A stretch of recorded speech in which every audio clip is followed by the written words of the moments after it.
무슨 일이 있어도 보증은 안 됩니다. 무슨 일이 있어도 보증은 안 됩니다. 라는 제목으로 주의 말씀을 증거하겠습니다. 보증이라는 단어만 들어도 소름이 끼치는 분들이 있을 것입니다.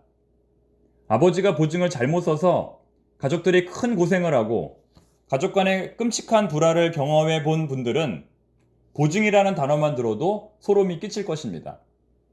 정말 보증 섰다가 잘 된 경우보다는 보증 섰다가 가족도 잃고 친구도 잃고 형제도 잃는 불행한 경우를 우리가 너무나 많이 경험해 보았습니다.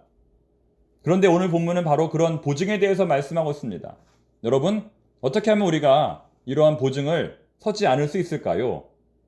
사실 누가 좋아서 스스로 보증을 서겠습니까? 정말 어쩔 수 없는 상황에서 보증을 서게 되는 것입니다. 가까운 친구가 요청했을 때, 형제, 자매, 부모, 자식이 요청했을 때 그 보증을 거절하기가 너무나 어렵습니다. 그래서 오늘은 보증을 서지 않는 세 가지 방법에 대해서 함께 말씀을 나누어 보겠습니다. 첫 번째, 말을 주의하라. 첫 번째, 말을 주의하라입니다. 본문 2절 말씀 함께 읽어보겠습니다. 내 입의 말로 내가 얽혔으며 내 입의 말로 인하여 잡히게 되었느니라. 여기 잡히게 되었다는 말은 올무에 빠지게 되었다, 함정에 빠지게 되었다라는 것입니다. 즉, 말 한번 잘못하면 살아서는 나올 수 없는 무서운 함정에 빠질 수도 있다는 것입니다. 쉽게 말해 함부로 말하지 말고 함부로 약속을 남발하지 말라는 것입니다. 누군가가 무리한 부탁을 했을 때 안 된다고 분명히 말하라는 것입니다. 그런데 인간적인 체면 때문에 알겠다고 말하면 그 순간부터 모든 덤탱이는 본인이 쓰는 것입니다. 이런 말이 있습니다. 살면서 할 수 있는 가장 바보짓 중 하나가 남의 보증을 서는 것이다. 다시 말해 정상적인 사람이라면 다른 사람의 보증을 절대로 서주지 않는다는 것입니다. 이것은 가족 간에도 마찬가지입니다. 부부는 이혼하면 남이 되지만 부모, 자식, 형제는 끊을 수 없는 혈연 관계이기 때문에 이러한 보증 요구를 거절하기가 쉽지 않습니다. 그렇기 때문에 우리는 이 보증이라는 것이 얼마나 무서운 것인지를 깨달아야 합니다. 특히 보증을 서달라고 요청하는 사람은 마치 보증이 별것 아닌 것처럼 말하는 경우가 있습니다.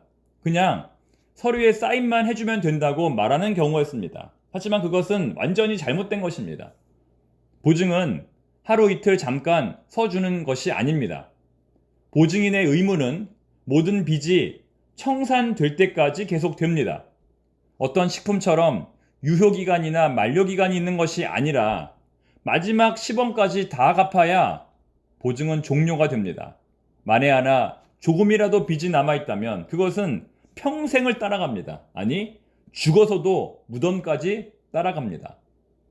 따라서 보증인의 의무는 서류에 서명만 해주는 것이 아니라 서류에 기록된 모든 의무들을 대신 갚아주는 것임에 있음을 분명히 깨달아야 합니다. 단 한 번의 사인으로 자신의 인생이 나락으로 빠질 수 있음을 깨달아야 합니다. 그러므로 보증을 서지 않는 두 번째 방법은 겸손하고 신중하라. 겸손하고 신중하라입니다. 3절 말씀 함께 읽어보겠습니다. 내 아들아, 내가 내 이웃의 손에 빠졌은즉 이같이 하라. 너는 곧 가서 겸손히 내 이웃에게 간구하여 스스로 구원하되.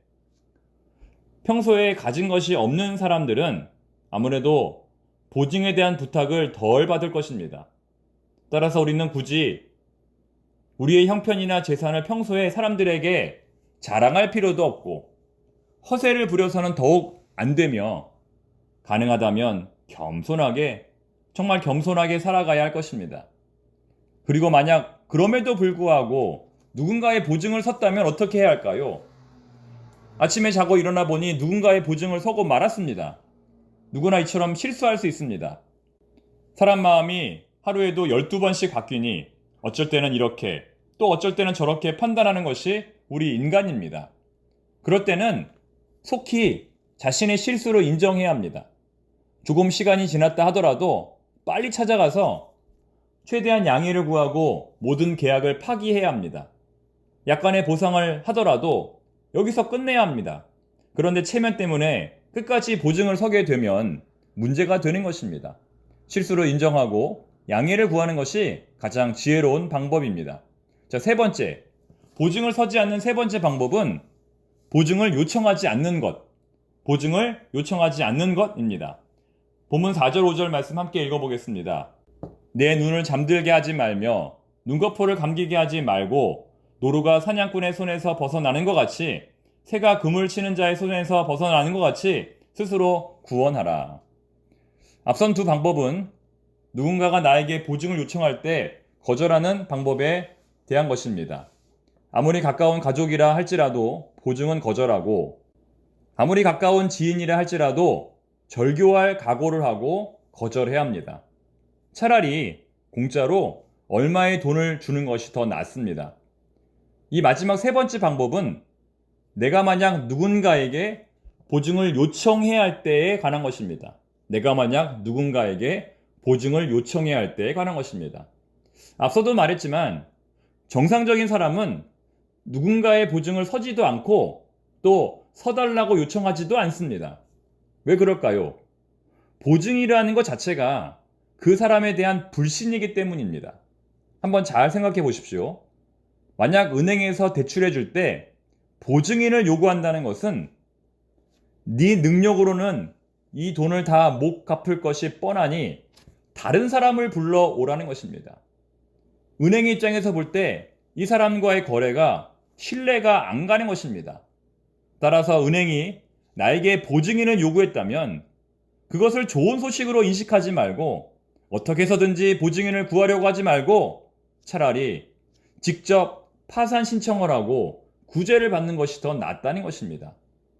섣불리 남에게 보증을 부탁했다가 본인도 망하고 보증인도 망하고 주변 사람들에게 큰 피해를 끼치기보다는 당장은 모든 것을 잃는다 하더라도 주변의 격려를 받으며 성실히 빚을 갚는 것이 앞으로의 미래를 위해서 훨씬 더 낫다는 것입니다.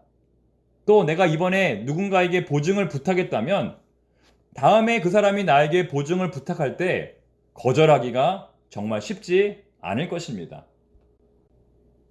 오늘은 본문에 나오는 보증에 관한 문제를 함께 살펴보았습니다. 말의 실수를 최대한 줄이고 무리한 부탁에는 단호한 거절을 하며 항상 겸손하고 신중한 자세로 살아갈 때 우리는 이 보증의 문제도 잘 감당할 수 있을 것입니다.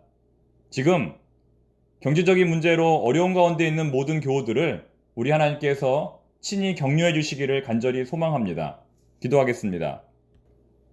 하나님 아버지, 우리 청파동교회 교우들 간에는 돈 문제로 어려움을 겪는 일이 없도록 우리 성도들에게 분별력과 지혜를 더하여 주시옵소서.